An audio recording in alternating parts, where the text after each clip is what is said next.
A esposa faleceu no 8º mês de gravidez, a verdade depois disso assombrou o marido. Gabriel, 36 anos, é médico residente no Hospital São Miguel. É conhecido como um homem dedicado, sério, talentoso, mas sempre humilde. Sua vida gira em torno do trabalho e da família, um lar simples que ele valoriza acima de tudo.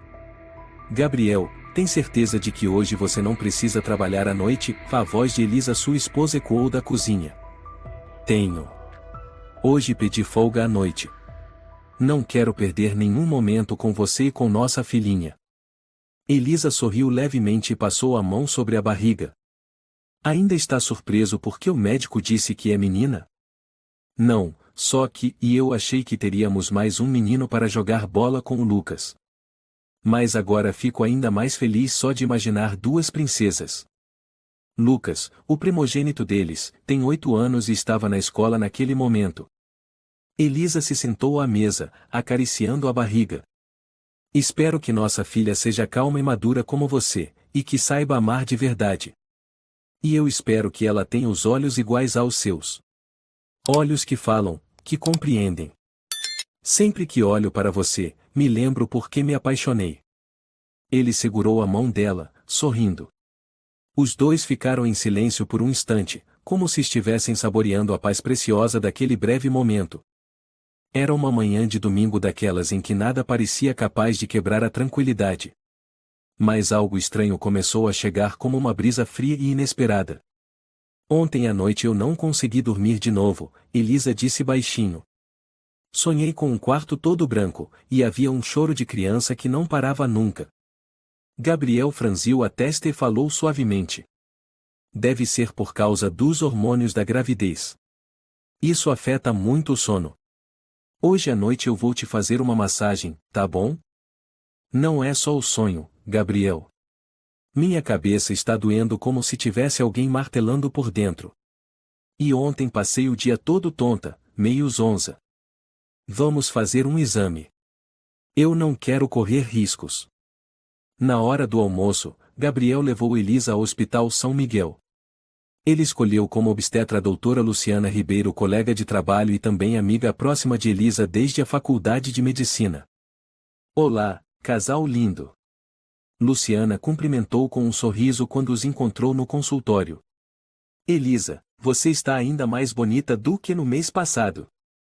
Eu me sinto uma bola ambulante, Elisa respondeu com um sorriso cansado. Doutora Luciana, eu ando muito cansada. Dor de cabeça, tontura, insônia. Luciana anotou tudo no prontuário, e respondeu num tom calmo. Parece só a síndrome do final da gravidez. Você está na 33ª semana, e é comum ter um pouco de pressão baixa, insônia, dor de cabeça. Gabriel interveio. Mas a intensidade da dor da Elisa não parece normal. Será que não deveríamos fazer mais exames? Luciana olhou para os dois e assentiu. Está bem. Vou solicitar uma ultrassonografia, exames de sangue e urina. Mas não se preocupem demais, Gabriel. Na maioria dos casos, não é nada grave. Eles esperaram quase 1 hora pelos exames. Nesse tempo, Gabriel aproveitou para atravessar a rua e comprar algo para Elisa comer no café em frente ao hospital.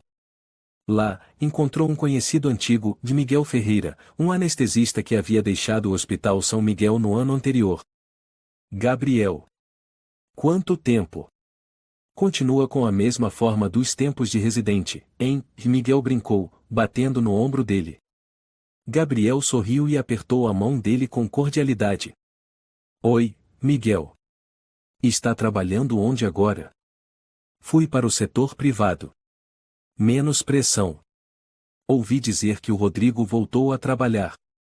Você ainda lembra dele? Gabriel parou por um instante. Rodrigo? Achei que depois da investigação de corrupção ele tivesse perdido o registro profissional. Miguel deu de ombros. Você sabe como é, e tem gente que sempre acha uma brecha na lei. Mas enfim, isso é passado. Gabriel não respondeu. O nome Rodrigo o deixava desconfortável, mesmo depois de tantos anos. Quando ele voltou ao hospital, Elisa ainda aguardava os resultados. Os exames mostraram que todos os índices estavam dentro do normal. Luciana tranquilizou o casal. Não há nada alarmante. O ideal é tentar descansar, não pensar demais. Seu parto deve ser dentro de 5 semanas, então foque em se alimentar bem, dormir direito e ficar tranquila. No caminho de volta para casa, Elisa parecia mais calada. Gabriel perguntou. Ainda está preocupada? Nem tanto. Mas, e tem algo naquele sonho de ontem que não sai da minha cabeça. O choro daquela criança ainda ecoa aqui dentro. Gabriel colocou a mão na barriga dela. Talvez seja nossa filha tentando se comunicar com você. Vai ver, ela quer chegar antes da hora. Elisa riu, e o olhar dela pareceu menos tenso. No entanto, naquela noite, ela não conseguiu dormir novamente. Ficou inquieta, se virando de um lado para o outro. Por volta das 3 da manhã, Gabriel acordou ao sentir Elisa tremer levemente. Quando se virou, viu que ela segurava a cabeça com força, os olhos cerrados e os dentes cravados no lábio. Elisa? O que está acontecendo? Ele acendeu o abajur. Minha cabeça está doendo demais, e ela murmurou. Como se estivessem me batendo com um martelo. Assustado, ele tocou a testa dela e estava gelada. Elisa, vou te levar para o hospital agora. Ela assentiu levemente, sem conseguir dizer mais nada. Gabriel vestiu um casaco às pressas, ajudou a esposa a se levantar e a levou ao carro, o coração em pedaços. O carro corria pela rua deserta. A luz dos postes refletia no rosto pálido de Gabriel. Uma mão no volante, a outra apertando a mão trêmula de Elisa. Elisa, me escuta. Respira fundo. Estamos chegando, ele sussurrava, sem tirar os olhos da estrada. Gabriel, e não deixa a nossa filha correr perigo, Elisa disse entrecortado. A mão dela estava gelada, os lábios ressecados. Não vai acontecer nada. Eu juro. Quando chegaram ao pronto-socorro do Hospital São Miguel, Gabriel ligou o farol alto e buzinou sem parar. Uma enfermeira correu até o carro. Ela está grávida de 8 meses, com dor de cabeça intensa e falta de ar. Rápido! Gabriel a pegou nos braços e gritou como nunca havia gritado antes. Luciana estava de plantão naquela noite. Assim que ouviu o nome da paciente, correu para o corredor. Elisa? Gabriel, o que houve? Luciana ajudou a enfermeira a empurrar a maca com Elisa para a sala de emergência. Ela está com dor de cabeça severa, tremores e respiração fraca. Não é normal, Luciana. Gabriel quase gritou. Luciana ficou séria e assentiu, fica tranquilo. Vamos cuidar de tudo. A porta da emergência se fechou. Gabriel ficou parado no corredor, com as mãos tremendo. O tempo parecia congelado. 1 hora. 2. Cada minuto era uma tortura. O doutor Antônio Moura, chefe da obstetrícia, se aproximou com expressão grave. Gabriel, estamos realizando uma cesárea de emergência para salvar o bebê. A pressão da Elisa caiu muito, e ela apresenta sinais de hemorragia intracraniana. Ainda não sabemos a causa. Hemorragia intracraniana? Gabriel ficou em choque. Mas ela estava saudável. Fizemos exames ontem, todos os índices estavam normais. Estamos fazendo o possível para salvar mãe e filha. Mas o quadro é extremamente crítico. Essas palavras atingiram Gabriel como um raio. Ele desabou em uma cadeira, com a cabeça entre as mãos. Quase 3 horas depois, a porta da sala cirúrgica se abriu. Luciana saiu, parecendo ter voltado de um pesadelo. Luciana? Gabriel se levantou de um salto, os olhos implorando por respostas. O bebê, é uma menina, está bem. Foi levada à UTI neonatal. Mas, a Elisa não resistiu. Gabriel ficou imóvel. Ele ouviu aquelas palavras com clareza. Cada sílaba cortava sua pele como uma lâmina. Não resistiu. Luciana assentiu, os olhos marejados. Nós fizemos tudo o que foi possível. A hemorragia cerebral foi muito rápida, afetou todo o sistema nervoso central. Não houve chance. Gabriel recuou um passo, as costas batendo contra a parede. Ele não conseguiu dizer uma palavra. Uma sensação gelada subiu dos pés até o topo da cabeça. Não. Não pode ser. Ontem ela ainda estava sorrindo para mim. Ela ainda disse que nossa filha teria os olhos iguais aos meus, ele sussurrou, como se falasse consigo mesmo. Luciana segurou a mão dele, com a voz embargada. Me desculpa. Me desculpa de verdade. Naquele momento, todo o mundo de Gabriel desabou. Elisa, a mulher que ele amava desde a faculdade, que esteve ao lado dele por 12 anos, mãe dos seus 2 filhos, tinha partido. Para sempre. O velório de Elisa aconteceu numa tarde cinzenta. Lucas, o filho mais velho, ainda não entendia o que havia acontecido. O menino apenas ficou parado ao lado do caixão de madeira escura, perguntando várias vezes: Papai, por que a mamãe não acorda? Gabriel não sabia o que responder. Apenas abraçou o filho com força, deixando as lágrimas escorrerem em silêncio. Amigos e colegas de trabalho vieram em grande número, todos oferecendo condolências em silêncio. Mas Gabriel não conseguia sentir nada além de um vazio invisível corroendo sua mente. Depois do enterro, ele quase não falou com ninguém. Ficou trancado no quarto por vários dias, ignorando o hospital, os colegas, tudo. Só saiu quando Luciana foi até sua casa levando leite para a bebê recém-nascida, que ainda estava sob cuidados especiais no hospital. Você não pode viver assim para sempre, Gabriel, disse Luciana com suavidade. A Elisa não gostaria de te ver assim. Gabriel sentou-se no sofá, com o rosto abatido e o olhar vazio. Luciana, você já pensou que talvez haja algo errado? Ela franziu a testa. O que você quer dizer? Eu sou médico. Eu sei que os sintomas da Elisa não foram aleatórios. Dor de cabeça, insônia, tontura constante nas últimas 3 semanas.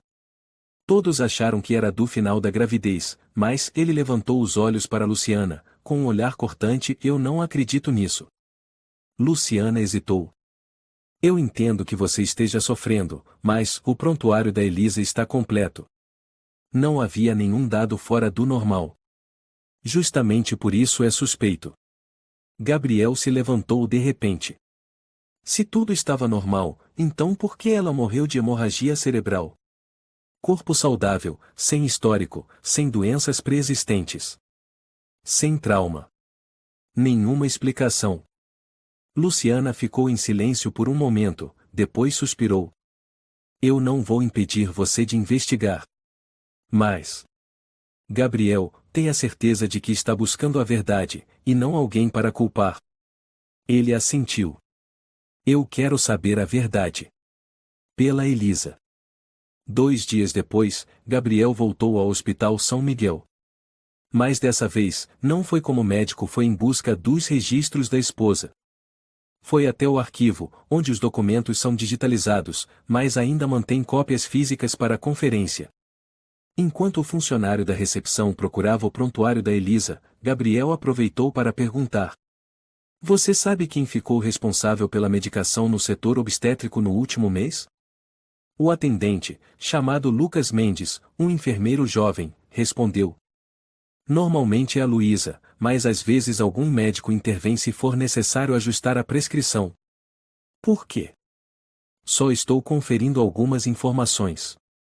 Quando Gabriel pegou a cópia da prescrição de medicamentos da Elisa, imediatamente notou algo estranho, e nas 3 últimas semanas, houve 2 ocasiões em que o nome do médico responsável não era Luciana, mas sim Rodrigo Cunha. A mão de Gabriel apertou o papel com força, os olhos se inflamaram. Rodrigo. Ele tinha sido médico residente em São Miguel, demitido depois de ser flagrado desviando anestésicos para vender em clínicas particulares. Tinha tido uma briga feia com Gabriel, que foi justamente quem denunciou o caso ao conselho médico.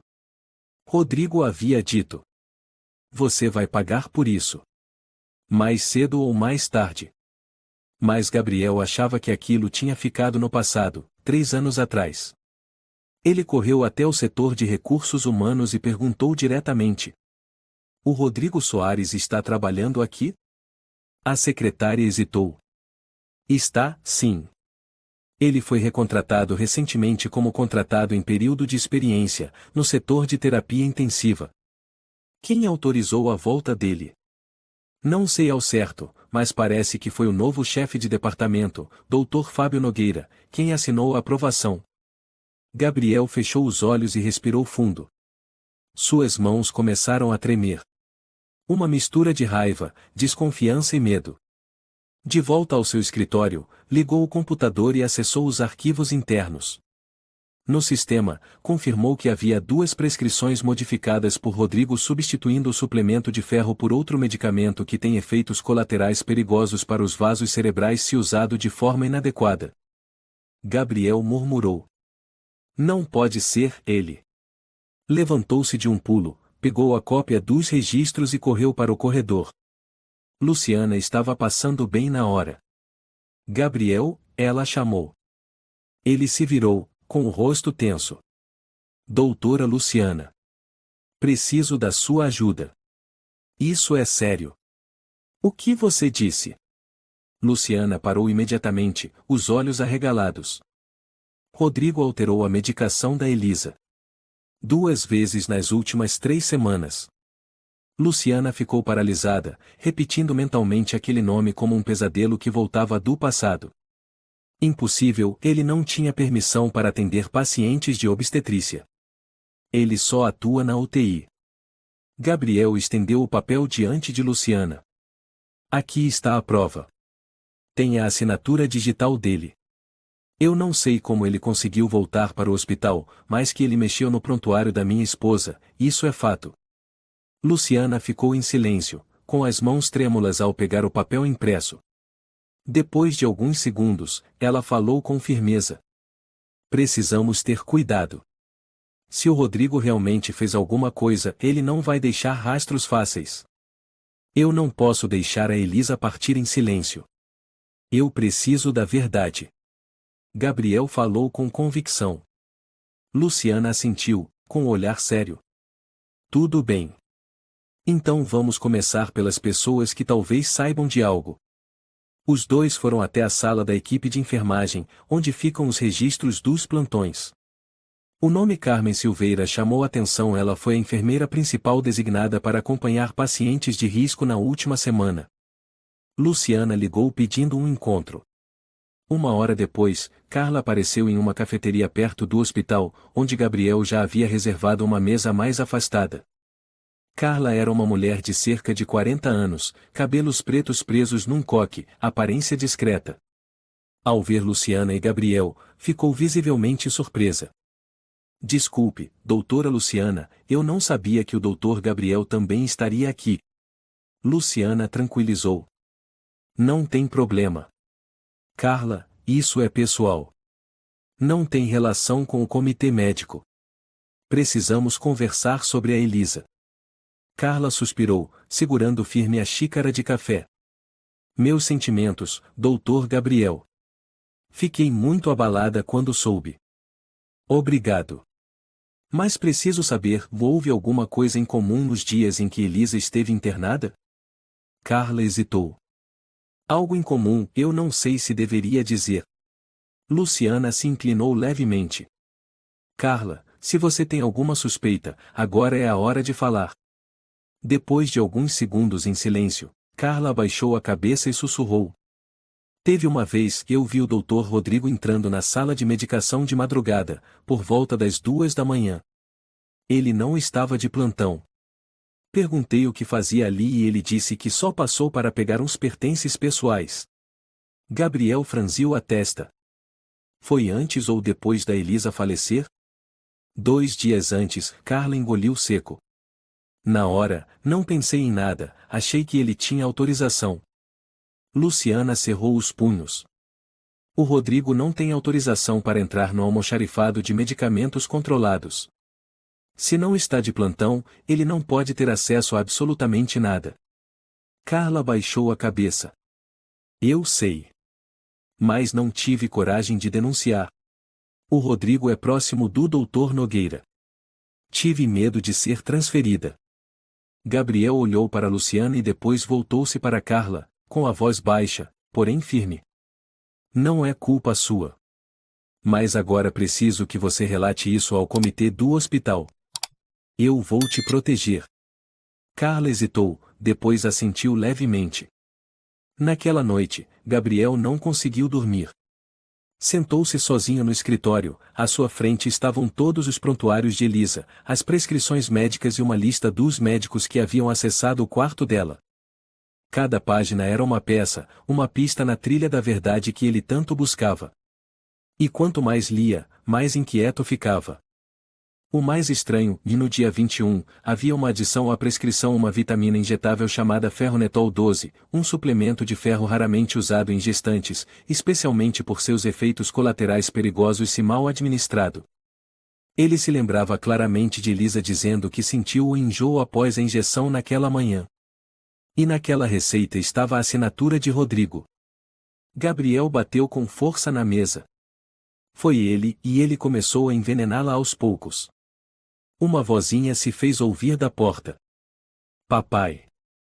Gabriel se virou. Era Lucas, seu filho. O menino estava parado, segurando um ursinho de pelúcia, com os olhos tristes.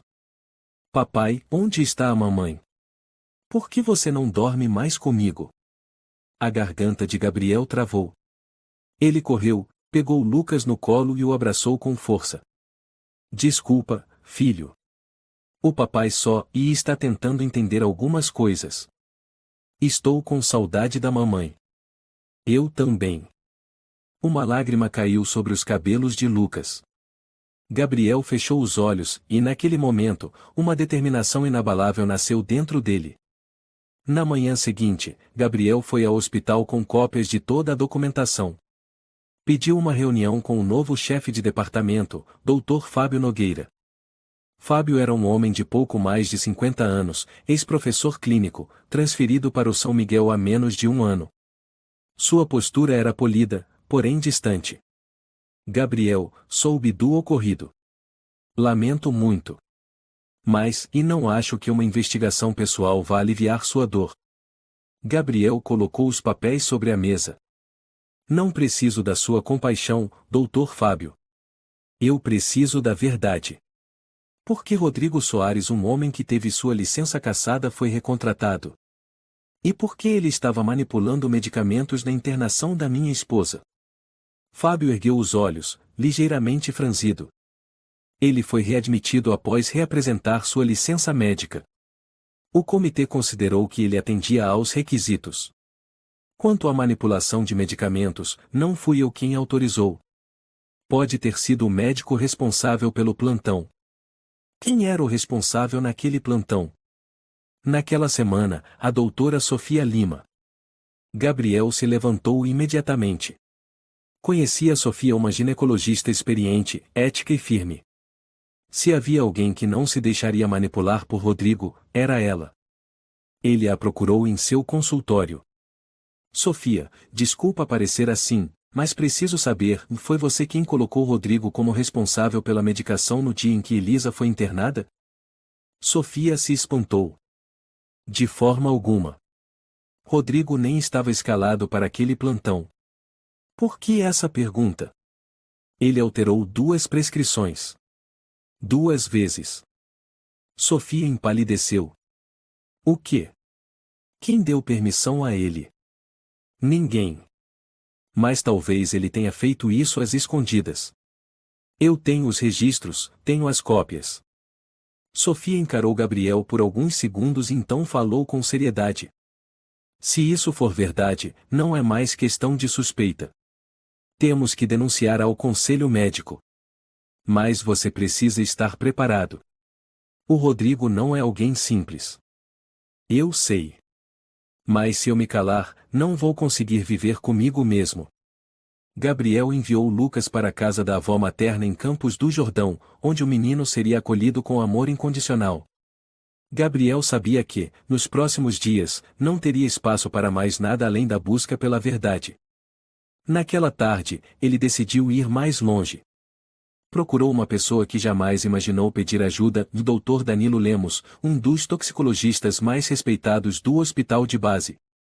Danilo era um amigo antigo de Gabriel dos tempos de residência, que depois se especializou em toxinas biológicas e pesquisa avançada. Gabriel. Nossa, quanto tempo! O que te traz aqui assim do nada? Danilo o recebeu em seu escritório repleto de livros e frascos de reagentes. Preciso analisar um medicamento. Mais especificamente, quero saber o que pode acontecer se ferronetol 12 for usado com frequência em uma gestante saudável, em doses altas. Danilo franziu o senho. Ferronetol? Ninguém usa isso regularmente. Ele provoca vasoconstrição cerebral severa. Se uma gestante tomar em excesso, pode ter AVC, hemorragia cerebral, até morrer. Gabriel assentiu lentamente. Foi exatamente isso que aconteceu com minha esposa. Danilo ficou em silêncio. Você tem alguma amostra para eu testar? Não. Mas talvez ainda exista sangue armazenado no banco de soros do hospital. Danilo pensou por alguns segundos e respondeu. Certo. Vou redigir uma solicitação oficial para que a amostra seja enviada para análise. Mas vou precisar de uma justificativa formal e de uma assinatura. A Luciana vai ajudar. Ela era a médica responsável pela Elisa. Danilo assentiu. Vou aguardar. E Gabriel? O quê? Danilo encarou, sério. Tome cuidado. Se você estiver certo, isso não é só um assassinato. Pode ser parte de algo muito maior, uma rede de manipulação médica perigosa. 3 dias depois, Danilo ligou de volta. Gabriel, acabei de receber os resultados. O sangue da Elisa apresenta uma concentração de ferroceno, um composto derivado do ferronetol 8 vezes acima do limite permitido. Gabriel permaneceu em silêncio. A garganta apertada. E tem mais, Danilo continuou. Detectamos a presença de uma substância extremamente rara, tetrazene. Esse composto não está presente em nenhum suplemento pré-natal. Ele rompe a barreira hematoencefálica. Gabriel mal conseguia respirar. Isso quer dizer... Quer dizer que alguém tentou deliberadamente provocar uma ruptura nos vasos cerebrais dela. De dentro para fora. Naquele instante, tudo parou. Elisa não morreu por causa de um acidente. Ela foi assassinada. Gabriel desligou o telefone e caiu pesadamente na cadeira. Suas mãos se fecharam em punhos, unhas cravadas nas palmas. O olhar fixo em um único destino, o consultório de Rodrigo Soares. Ele empurrou a porta do consultório. A sala estava na penumbra, iluminada apenas pela tela do laptop. Rodrigo lia algo, com a calma de um homem inocente. Gabriel entrou, fechou a porta atrás de si. Rodrigo levantou a cabeça, com um sorriso cínico. Ah, o nosso herói finalmente chegou. Achei que demoraria mais. Gabriel não respondeu. Fitava o outro homem com um olhar frio, sem raiva, sem pressa. Apenas uma frieza assustadora. O que você quer? Rodrigo perguntou, com a voz leve, como quem puxa conversa num café.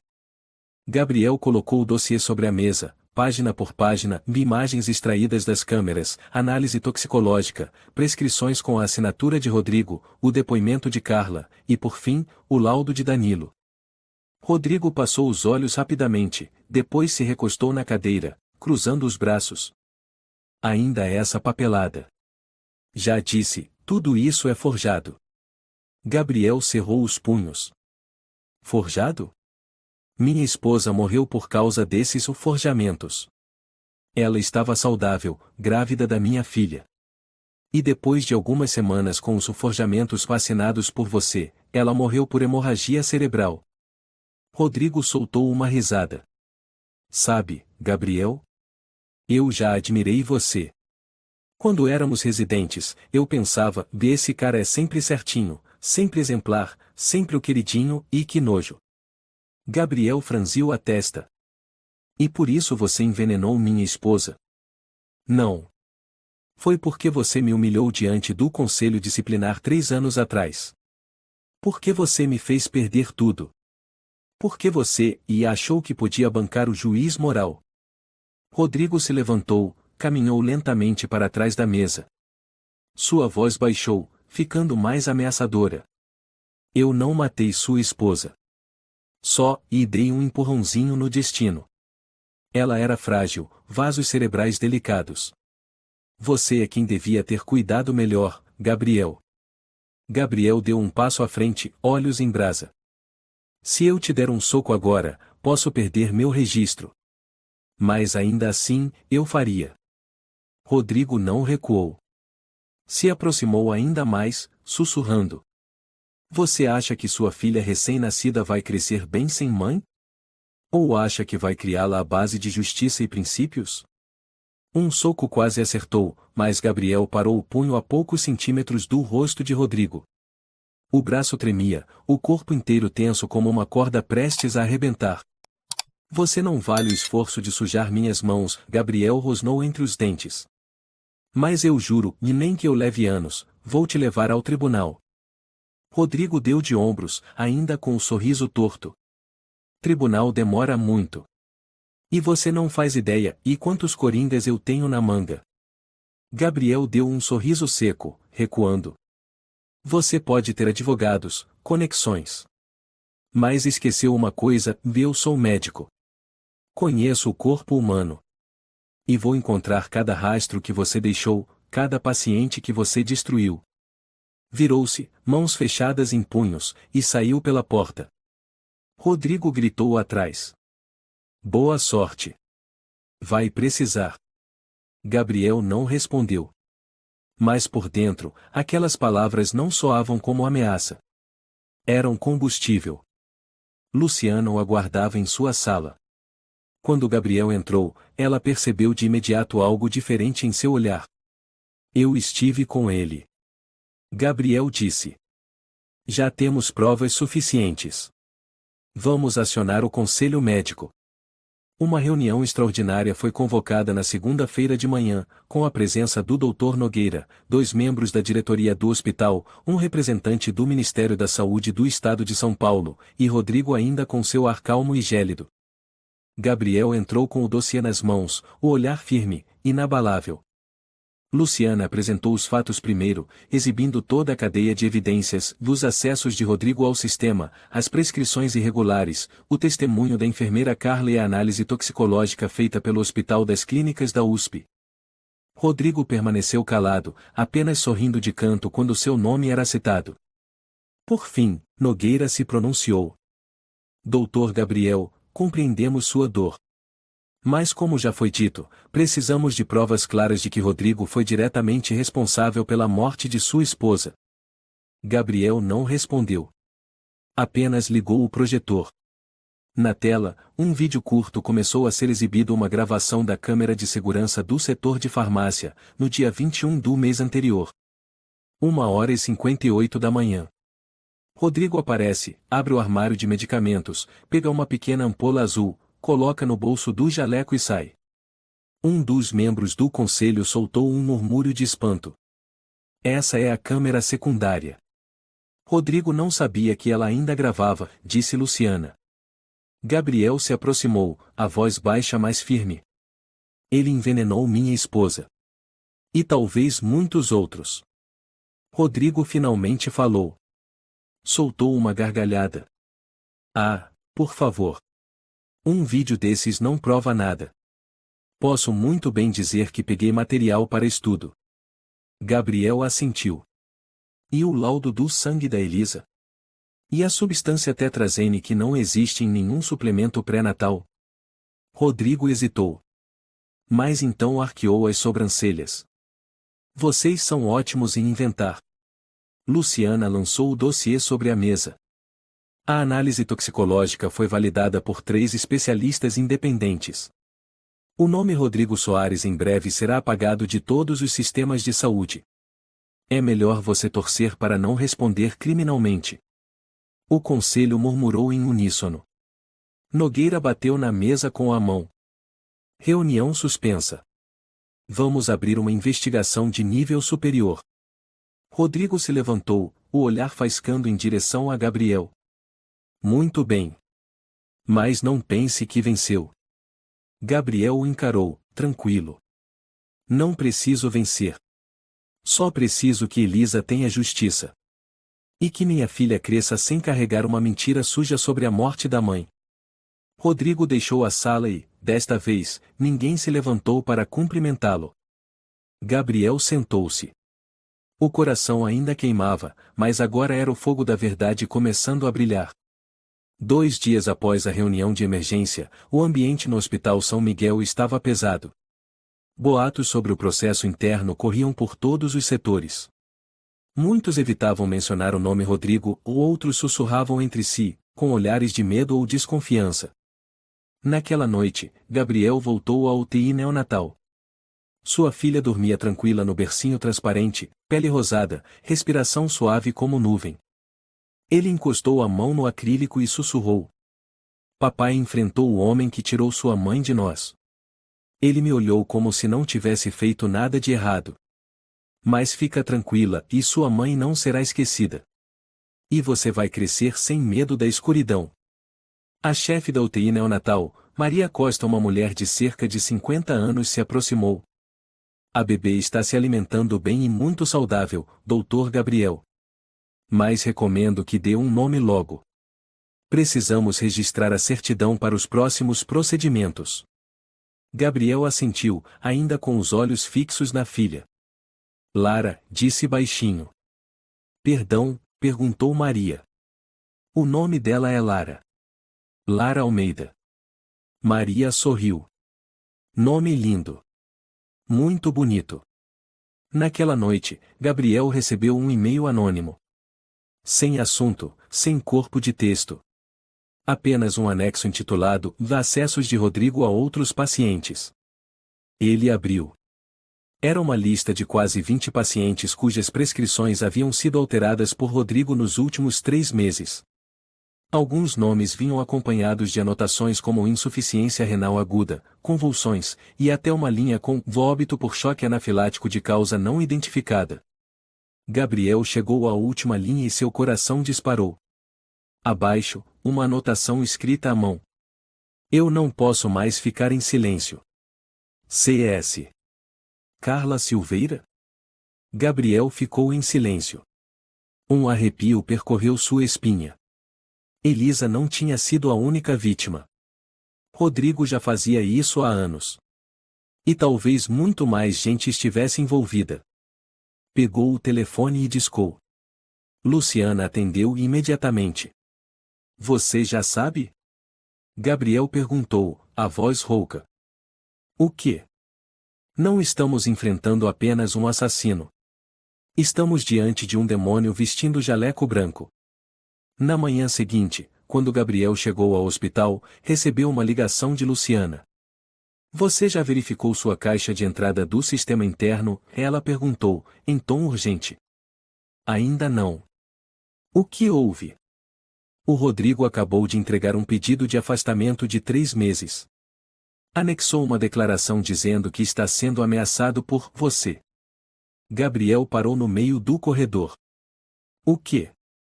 Luciana suspirou. No pedido, ele afirma que você invadiu o consultório dele, ameaçou machucá-lo caso ele não confessasse. Também anexou um áudio editado, só com sua voz dizendo: eu vou te levar ao tribunal, nem que eu tenha que fazer qualquer coisa. Gabriel fechou os olhos. Ele já estava revidando. Temos o vídeo. Temos os exames. Temos o depoimento da Carla. E ele tem advogado, mídia e conexões. Gabriel, ele está jogando um jogo político. Gabriel soltou o ar entre os dentes. Então a gente joga o jogo da verdade. Naquela tarde, Gabriel ligou para o departamento jurídico do Hospital das Clínicas da USP. Lá, um amigo antigo, Carlos Henrique, agora era advogado especializado em negligência médica. Gabriel. Quanto tempo? Você procurou a pessoa certa. Já ouvi rumores do seu caso, mas não imaginei que fosse tão sério assim. Carlos, não estou procurando compaixão. Preciso de alguém que vá comigo até o tribunal. Tenho provas, tenho testemunhas, e não vou parar até que Rodrigo perca seu direito de exercer a medicina ou vá para a cadeia. Carlos deu um leve riso. Então vamos começar com um soco direto na cara dele. Me envie toda a documentação. Vou preparar a ação civil imediatamente e coordenar com as autoridades estaduais. Gabriel assentiu. Obrigado. E Carlos, sem piedade. Ele não só matou minha esposa. Ele é um predador de jaleco branco.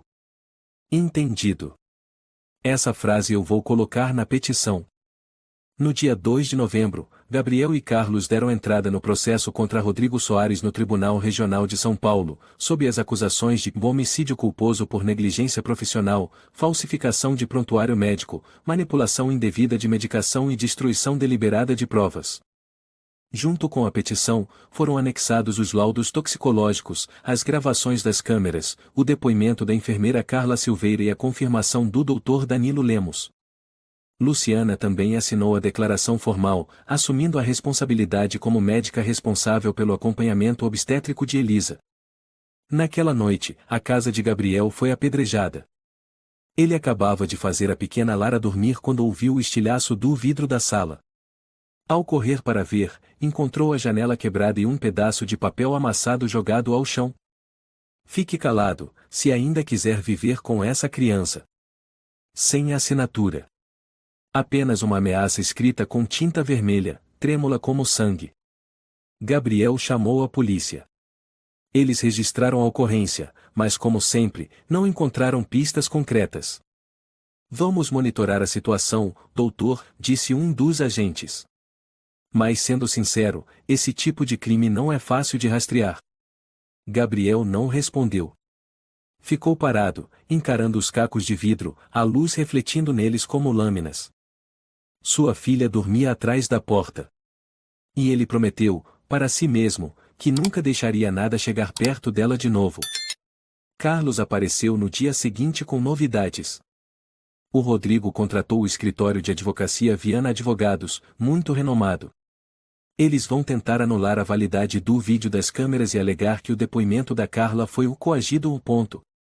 Gabriel serviu o café em silêncio. Ele sabe exatamente onde atacar. Mas ele não sabe o que mais temos. Carlos puxou uma impressão do arquivo que Carla havia enviado anonimamente por e-mail. 20 pacientes com prescrições alteradas. 2 deles faleceram. Você vai usar isso? Não agora. Mas é nossa carta na manga. E já marquei reuniões com 3 pessoas da lista, ou suas famílias, para verificar os fatos. Gabriel olhou para Carlos com outros olhos. Havia muito tempo que não sentia alguém verdadeiramente dividindo seu fardo. 2 semanas depois, o caso estourou na mídia. O portal SaúdeAbril.com publicou uma matéria com o título: Médico é acusado de alterar medicamentos e causar morte de gestante, o Hospital São Miguel sob investigação. Abaixo, havia uma foto de Gabriel segurando sua filha recém-nascida, com um olhar profundo. Ao lado, uma citação: Não busco justiça só por mim. Quero proteger cada paciente daqueles que se escondem atrás de um jaleco. O artigo foi amplamente compartilhado. Outros pacientes vítimas de Rodrigo começaram a enviar cartas, e-mails e ligar para o escritório de Carlos.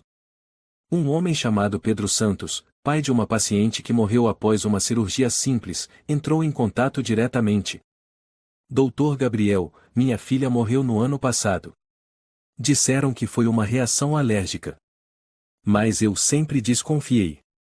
Agora eu acredito no Senhor. As mãos de Gabriel tremiam ao ouvir.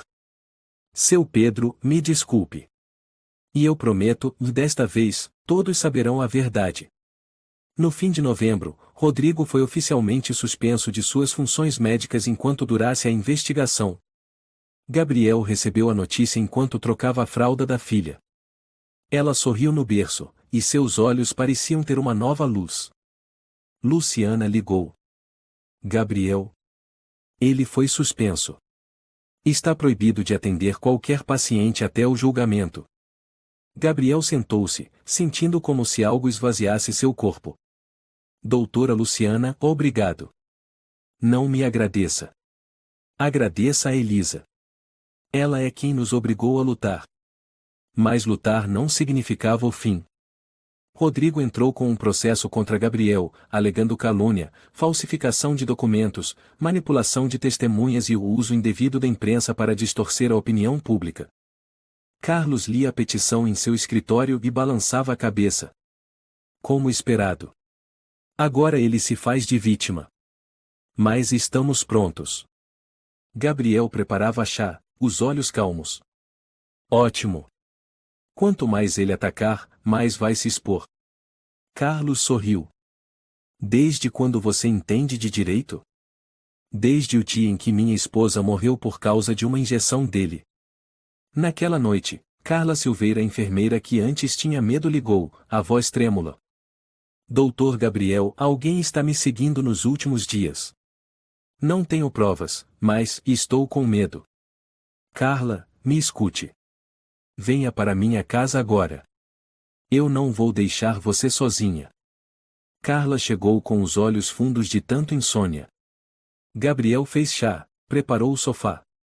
Não precisavam dizer muito. A presença dela já era um juramento. Você ainda está disposta a testemunhar? Ele perguntou. Carla assentiu. Ele transformou minha vida num pesadelo. Mas não posso deixar que a Elisa morra em vão. Não posso permitir que ele mate mais alguém. Gabriel segurou sua mão, firme e gentil. Você não está sozinha. O julgamento se aproximava.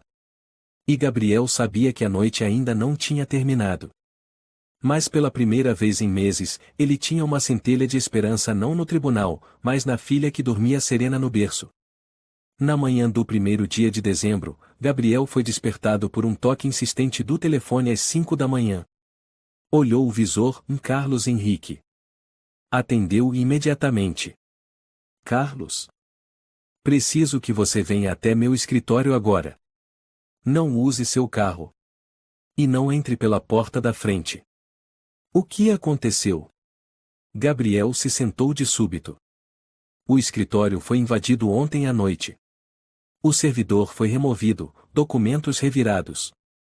Mas nada foi levado. Parece, e um aviso. Gabriel ficou em silêncio por um momento. Depois disse. Estou indo agora. Quando Gabriel chegou, a polícia havia isolado a entrada do prédio com uma faixa de contenção. O escritório de Carlos, no terceiro andar, estava com as janelas estilhaçadas, cadeiras reviradas, documentos rasgados como se um furacão tivesse passado por ali. Carlos estava de braços cruzados, ao lado de um policial. Ao ver Gabriel, levou-o para um canto. Nós tomamos precauções, mas não imaginei que eles agiriam com tanta ousadia. Levaram alguma coisa? Não. Os arquivos importantes foram transferidos para a nuvem na semana passada.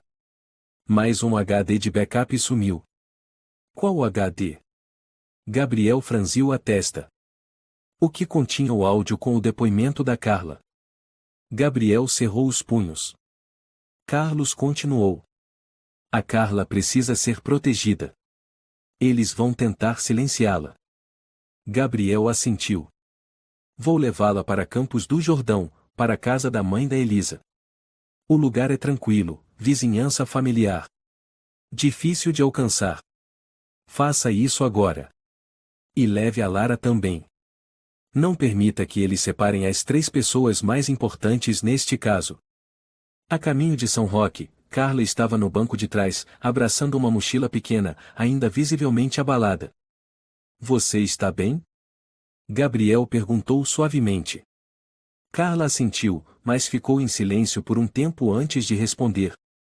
Eu achava que bastava falar a verdade. Mas eles são espertos e cruéis demais. Não estamos mais lutando sozinhos, disse Gabriel, lançando um olhar à filha dormindo tranquila no assento ao lado. Agora tenho minha filha. Não tenho mais medo. Carla olhou para Gabriel por um instante e murmurou. A doutora Elisa teve muita sorte. Gabriel fechou os olhos, tentando conter a emoção. Não. Eu é que tive sorte. Por ter sido amado por ela. Uma semana depois, ocorreu a primeira audiência. Rodrigo não compareceu. Em seu lugar, apareceu seu advogado, Matheus Oliveira, um homem grisalho de fala escorregadia, e apresentou um pedido de adiamento, alegando que o cliente está sob grave ameaça física e psicológica. Carlos imediatamente se opôs. O autor desta ação, meu cliente, perdeu a esposa, cuida sozinho de uma criança, teve sua casa apedrejada e recebeu ameaças de morte. Se há alguém realmente ameaçado aqui, é ele. A juíza não decidiu de imediato. A audiência foi adiada por 3 dias. Gabriel deixou o tribunal em silêncio. Um cansaço denso o envolvia, como uma névoa espessa. Mas dentro dele ainda ardia algo impossível de apagar, no desejo de justiça. Naquela noite, ele recebeu uma mensagem de um número desconhecido. Sem texto. Apenas uma foto. Na imagem, seu filho Lucas brincava no escorregador do pátio da escola. A foto fora tirada de um ângulo escondido, claramente não por alguém da equipe escolar ou familiar. Gabriel congelou. Logo depois, chegou uma segunda mensagem. A justiça pode matar uma criança. Ele ligou imediatamente para a escola. Lucas estava seguro, descansando na sala de repouso. Gabriel foi buscá-lo e o levou diretamente para São Roque, sem dizer uma palavra. Naquela noite, ele ficou ao lado do filho, apertando o celular com tanta força que os dedos ficaram vermelhos. Luciana ligou. Ele atendeu, a voz rouca. Eles fotografaram o Lucas. Estão ameaçando até meu filho. Luciana engoliu em seco. Precisamos acabar com isso. E rápido. Você pode convocar o conselho médico ampliado? Se o tribunal ainda não decidiu, ao menos o hospital precisa agir internamente. Posso. Vou falar com Ana Pereira, chefe do setor jurídico. Ela nunca gostou do Rodrigo. 2 dias depois, 9 membros do conselho interno se reuniram em sessão de emergência. Na sala reservada, Luciana e Gabriel apresentaram toda a cadeia de provas, incluindo um depoimento suplementar de Carla e dados de outros pacientes afetados. Ana Pereira falou com calma. Não podemos substituir a decisão da justiça. Mas se houver provas suficientes de violação da ética médica, o Conselho tem autoridade para suspender definitivamente Rodrigo Soares de qualquer atividade em hospitais da rede pública de São Paulo. Um médico chamado Eduardo Campos, conhecido por ser amigo de Rodrigo, levantou. Devemos ter cautela. Rodrigo é influente, e se ele processar por erro de procedimento? Gabriel interrompeu, com a voz clara. Doutor Eduardo, minha esposa, Elisa, morreu por uma injeção que não foi prescrita. Pelo menos outros 2 pacientes morreram nas mãos do Rodrigo. Cautela significa esperar mais mortes? A sala ficou em silêncio. Ana Pereira bateu levemente na mesa. Vamos votar. O resultado sairá em 24 horas. Na manhã seguinte, Gabriel preparava o café da manhã para Lucas quando o telefone tocou. Era Luciana. Gabriel, ela disse com a voz embargada, o conselho acabou de anunciar. Rodrigo está oficialmente proibido de exercer a medicina em todo o sistema público do estado de São Paulo. Gabriel ficou imóvel no meio da cozinha, ainda com a colher na mão. É real? Ele sussurrou. É real. Mesmo que o tribunal ainda não o condene criminalmente, ele não poderá mais prejudicar ninguém na rede pública.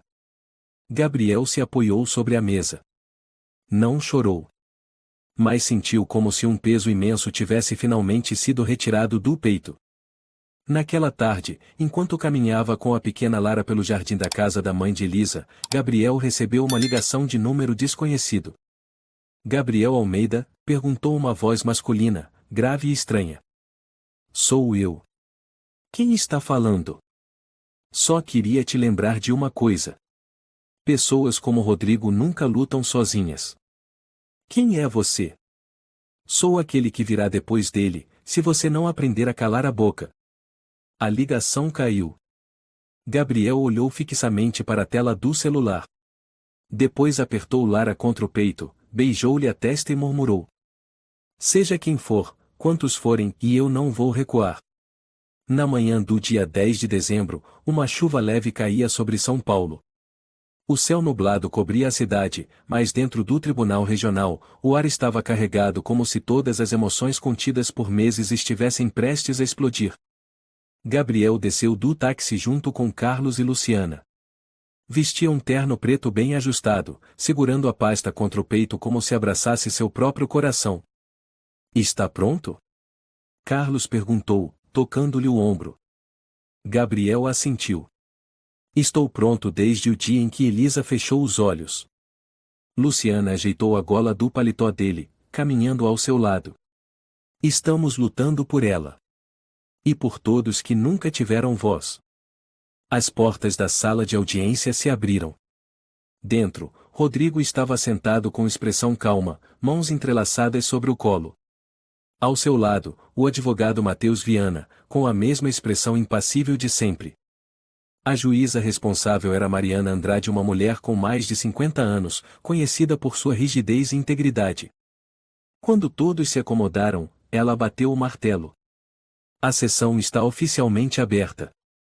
Carlos foi o primeiro a falar, com a voz firme. "Excelência, meu cliente, Dr. Gabriel Almeida, não está aqui por vingança pessoal. Ele está aqui por justiça. Por uma esposa que teve a vida tirada de forma deliberada. E por dezenas de pacientes que também foram vítimas de um sistema manipulado por alguém que veste jaleco, mas age como um demônio." Rodrigo sorriu de canto. Mas não o interrompeu. Ainda aguardava seu momento de atacar. Carlos continuou apresentando a sequência de provas. Prescrições assinadas por Rodrigo sem autorização formal. Filmagens de câmeras de segurança mostrando ele entrando no almoxarifado às 2 da manhã. Resultado da análise toxicológica do Hospital das Clínicas da USP. Depoimento de Carla Silveira. Dossiê com 20 pacientes que tiveram prescrições alteradas ilegalmente por Rodrigo. A juíza Márcia assentia após cada ponto apresentado, fazendo anotações rápidas com olhos afiados que não perdiam nenhum detalhe. Rodrigo se levantou para se defender. "Estou sendo caluniado. Esses documentos são forjados. Não tenho nenhum motivo para prejudicar ninguém. E se houve alguma falha, foi do sistema, não minha." A juíza o encarou diretamente. "Senhor Rodrigo, o senhor tem ciência de que acessar o prontuário da paciente Elisa sem autorização, com seu login pessoal, configura violação grave da Lei de Proteção de Dados Médicos?" Rodrigo não respondeu. A juíza se voltou para Carlos. "Pode chamar a testemunha." Carla subiu ao púlpito. O rosto pálido, as mãos tremiam, mas o olhar estava firme. "Sou a enfermeira designada para acompanhar a paciente Elisa na última semana de internação. Vi o Dr. Rodrigo entrando no almoxarifado durante o horário de descanso, sem estar de plantão. Perguntei, e ele disse que estava pegando pertences pessoais. Mas depois percebi que o frasco de Ferronetol 12 havia sumido. E me lembro claramente de ver o nome dele na prescrição daquela manhã, mesmo sem nenhuma reunião médica registrada." Matheus Viana se levantou. "Senhora Carla, é verdade que a senhora recebeu um empréstimo interno do Fundo de Funcionários do hospital no ano passado?" Carla assentiu. "Sim." "Então não seria possível que, por gratidão à administração, a senhora tenha sido influenciada a depor em favor do autor?" Carla apertou os lábios, depois olhou diretamente para a juíza. "Fui pressionada a ficar calada. Mas não fui pressionada para dizer a verdade hoje." A sala ficou em completo silêncio. Só se ouvia o som da chuva lá fora. À tarde, a juíza autorizou a exibição do vídeo da câmera de segurança do setor de medicamentos, gravado no dia 21. Rodrigo apareceu nitidamente, abrindo o armário de medicamentos e colocando um pequeno frasco no bolso. O advogado Matheus suspirou. "Esse vídeo não tem som. Não comprova a intenção." Carlos abriu seu notebook, exibindo um documento técnico. A câmera foi verificada e não sofreu edições. E o horário do vídeo corresponde ao login R Soares_1981 no sistema. Trata-se de acesso indevido. Rodrigo tentava manter a calma, mas seus olhos já revelavam nervosismo. No segundo dia de julgamento, Gabriel prestou seu depoimento. Ele subiu lentamente ao púlpito, relatando desde os primeiros sintomas de Elisa até a noite em que ela faleceu, e todo o caminho percorrido até reunir as provas. Quando abracei minha esposa pela última vez, ela ainda segurava a minha mão. Na palma dela estava o sinal de uma vida que foi arrancada, e eu não podia ficar parado. Gabriel engasgou. Ele não matou só minha esposa. Ele matou minha fé na medicina. E eu não vou permitir que ninguém, em nome de um jaleco branco, machuque pacientes novamente. A juíza Márcia perguntou. Se for considerado culpado, o Sr. Rodrigo Soares pode ser condenado a até 32 anos de prisão e à perda definitiva do registro profissional. Dr. Gabriel Almeida, deseja acrescentar algo? Gabriel ficou em silêncio por um segundo, depois respondeu. Só quero que minha filha cresça num mundo onde quem usa um jaleco branco mereça ser chamado de médico. Isso já basta. No terceiro dia, Carlos chamou uma testemunha surpresa, Pedro Santos, pai de uma paciente que havia falecido. Pedro entrou com um envelope antigo. Sua voz era rouca. Essa é uma carta da minha filha. Ela escreveu um dia antes de morrer. Contou que o remédio injetado fez ela se sentir tonta, com dificuldade para respirar. Levei a carta para análise, mas o hospital disse que não encontrou nenhuma amostra. Agora sei o porquê. Carlos entregou a carta ao tribunal.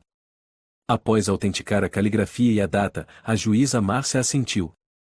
O tribunal considera as provas e testemunhos suficientes. A leitura da sentença ocorrerá amanhã.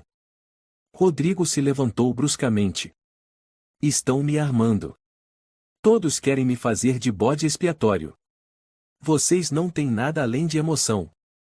A juíza bateu o martelo. Silêncio.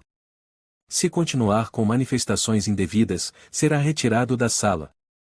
Rodrigo caiu na cadeira, suando pelas têmporas. Ele sabia, e todas as cartas estavam na mesa. A juíza anunciou com solenidade. Após 3 dias de julgamento e mais de 2 meses de investigação oficial, com base nas provas apresentadas, nos depoimentos e nas análises de instituições médicas independentes, o Tribunal Regional de São Paulo declara o seguinte. A sala ficou em silêncio absoluto. O réu Rodrigo Soares é condenado por homicídio culposo por manipulação de medicamentos, resultando na morte da gestante Elisa Moreira. Invasão de sistema hospitalar e falsificação de prontuário. Violação grave da ética médica. Ameaça a testemunhas e tentativa de destruição de provas. Pena, em 35 anos de prisão em regime fechado, sem possibilidade de indulto. Cassação definitiva do registro médico. Indenização civil à família da vítima. Rodrigo ficou paralisado. Não gritou. Não negou. Apenas olhou vazio para a frente, sem mais orgulho, sem mais desafio. A juíza se voltou para Gabriel. Doutor Gabriel Almeida, o julgamento está encerrado. Desejo que o senhor e sua família encontrem paz. Gabriel assentiu levemente, sem conseguir dizer nada. Luciana se aproximou e apertou sua mão. Nós conseguimos. Carlos suspirou e pousou a mão no ombro do amigo. Você não só ganhou o caso. Você ensinou a todos o que significa ser médico de verdade. Gabriel ficou um momento em silêncio, depois disse. Não. Eu sou só um marido. Um pai. Alguém que não podia deixar que o amor da sua vida fosse esquecido. As manchetes tomaram os jornais. Rodrigo Cunha, de médico frio, é condenado a 35 anos de prisão. Vitória da Justiça, no caso Elisa Pereira marca nova era na ética médica de São Paulo. Chamavam Gabriel de herói. Mas ele não se via assim apenas como alguém que caiu por dor e se levantou por não ter mais nada a perder. 3 semanas após o julgamento, Gabriel pediu demissão do Hospital São Miguel. Retirou-se de todas as funções acadêmicas, recusando inclusive o convite para atuar como consultor técnico do Conselho Médico. Carlos foi visitá-lo, surpreso. Tem certeza? Eles precisam de alguém como você. Gabriel dobrava roupas infantis, guardando numa mala. Eu preciso de outra coisa. Eu preciso me curar. Carlos se sentou, pensativo. O que você vai fazer? Gabriel sorriu. Nada muito longe. Vou para a periferia sul. Tem um postinho sendo repassado. Quero trabalhar lá. Carlos ergueu as sobrancelhas. De médico sênior para clínico de bairro?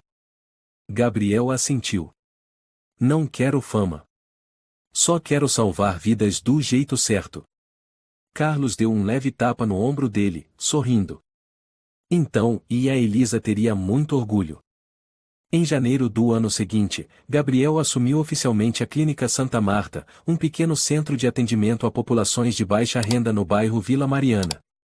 Alugou uma casinha simples com 3 cômodos, reformou com a ajuda de alguns estudantes de medicina que Luciana indicou. Na inauguração, uma longa fila se formava desde as 7 da manhã. Gabriel, de jaleco branco, recebia um por um na porta, curvando-se com respeito. Uma senhora chamada Maria, de 73 anos, em cadeira de rodas, segurou sua mão. Você é o Dr. Gabriel? Pai da Lara? Gabriel assentiu. Sim. A senhora conhece ela?